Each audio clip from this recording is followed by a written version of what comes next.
नमस्कार मित्रांनो, इतिहासाच्या पानांमध्ये काही कथा अशा दडलेल्या असतात ज्या प्रकाशामध्ये आणणे अत्यंत आवश्यक असते. आज आपण अशाच एका पराक्रमी आणि निष्ठावान घराण्याची गाथा ऐकणार आहोत.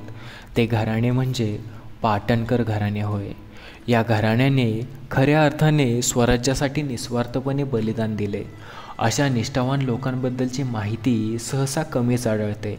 याचे कारण म्हणजे हे लोक प्रसिद्धीच्या मागे न लागता केवळ आपले कर्तव्य निष्ठेने पार पाडत असतात.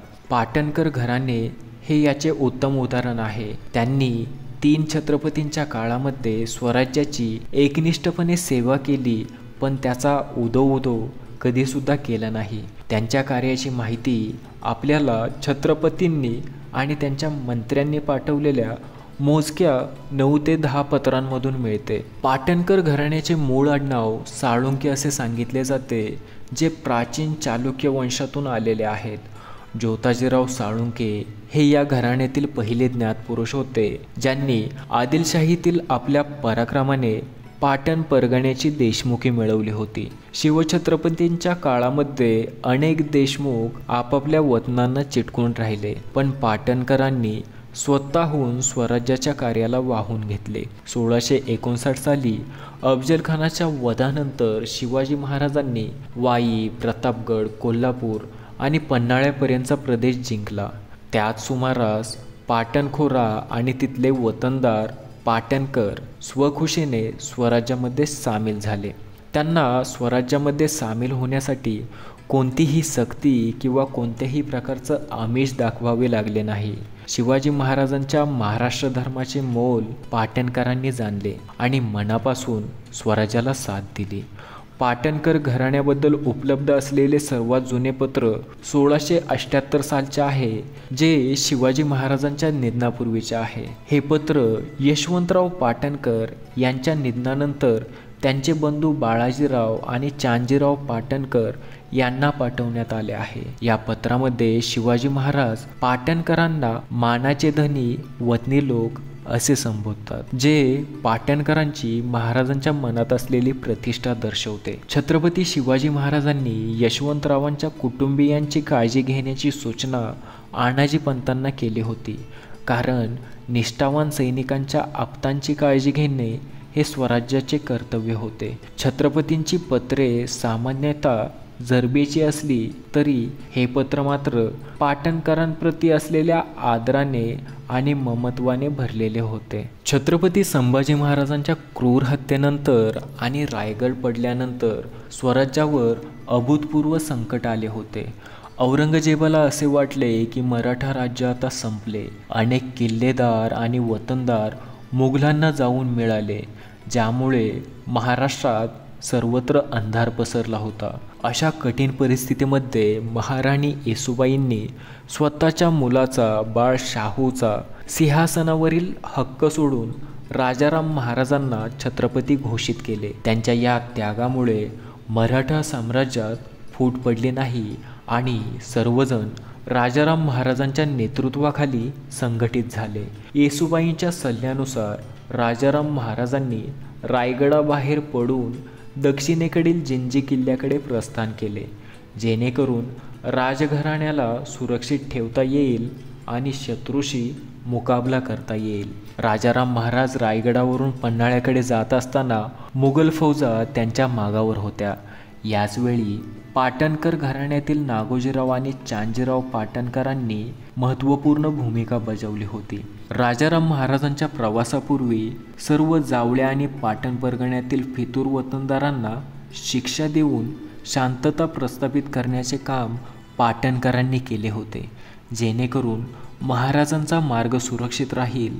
आणि हे कार्य त्यांनी कोणत्याही आदेशाशिवाय स्वप्रेरणेने केले होते. जेव्हा राजाराम महाराजांना पाटणकरांच्या या कार्याची माहिती मिळाली, तेव्हा राजाराम महाराजांनी 12 सप्टेंबर 1689 रोजी पाटणकरांना पत्र पाठवून त्यांची प्रशंसा केली आहे आणि हे मराठा राज्य तुमच्याच भरवशावर आहे असे गौरवोद्गार त्यांनी काढले आहेत. त्यांनी पाटणकरांना महाराष्ट्र धर्माशी एकनिष्ठ राहण्याचे महत्त्व सांगितले आहे. मित्रांनो, पाटणकरांकडे स्वतःचे 1000 सैनिक होते, ज्याचा खर्च ते स्वतः चालवत असत. ते जर औरंगजेबाला जाऊन मिळाले असते तर त्यांना मोठे वतन आणि मानसन्मान मिळाला असता, पण त्यांनी स्वराज्याची निष्ठा कधी सोडली नाही. राजाराम महाराजांनी चांजीरावांना धनाजी जाधव यांच्यासोबत मिळून जावळी प्रांतातील बंडखोरांना दडपण्याची आज्ञा केली होती. महाराज पाटणकरांवर इतका विश्वास ठेवत होते की तुमच्यासारखे लोक त्या प्रांती असता स्वामींना भीती नाही, असे त्यांनी पत्रामध्ये नमूद केले होते. एप्रिल 1690पर्यंत चांजीराव पाटणकर सेना पंचसहस्त्री या अत्यंत महत्त्वाच्या पदावर पोहोचले होते आणि त्यांचे स्थान संताजी घोरपडे व धनाजी जाधव यांच्या तोडीचे झाले होते. हे पद प्राप्त करूनसुद्धा चांजीरावांनी कधीही अहंकार बाळगला नाही. त्यांनी संताजी आणि धनाजींच्या सल्ल्यानुसार काम केले, ज्यामुळे मराठ्यांच्या सैन्यात शिस्त टिकून राहिली आणि ते औरंगजेबाविरुद्ध यशस्वी होऊ शकले. पाटणकरांच्या सेवेतील एक अत्यंत महत्त्वाचे पैलू म्हणजे त्यांची आर्थिक त्यागवृत्ती होय.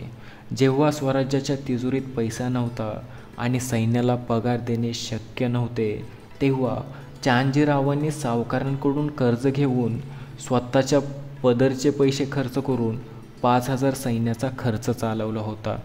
त्यांनी जावळी, प्रतापगड, वाई, सातारा, कराड, पाटण आणि शिराळा यांसारख्या मोक्याच्या ठिकाणी दिवस रात्र शत्रूंशी लढा दिला होता. अनेक मुघल सरदारांना त्यांनी पराभूत केले होते.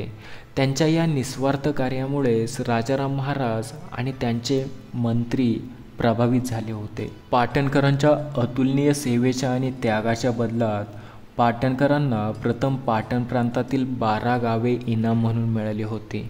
नंतर त्यांच्या कार्याचे मोल लक्षात घेऊन छत्रपतींनी आणि मंत्रिमंडळाने त्यांना संपूर्ण पाटण महाल इनाम म्हणून दिला होता.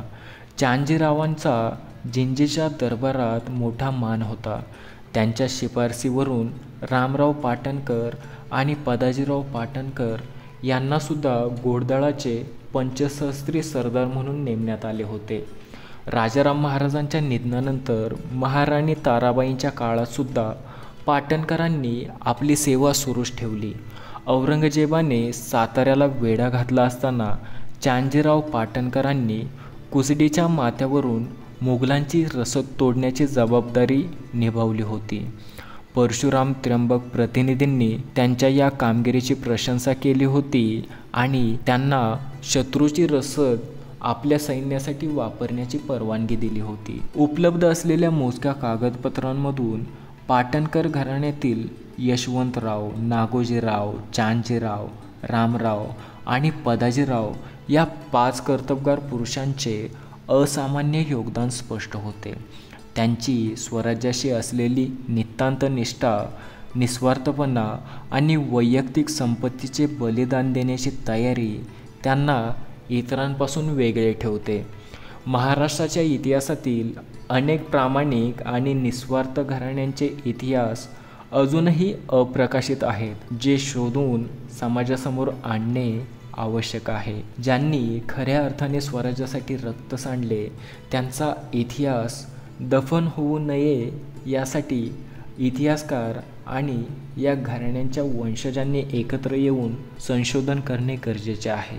पाटणकर घराण्याचा हा इतिहास म्हणजे मराठा साम्राज्याच्या खऱ्या आत्मविश्वासाचे आणि त्यागाचे प्रतीक आहे. धन्यवाद. भेटूया अशाच नवनवीन माहितीसह पुढच्या भागामध्ये.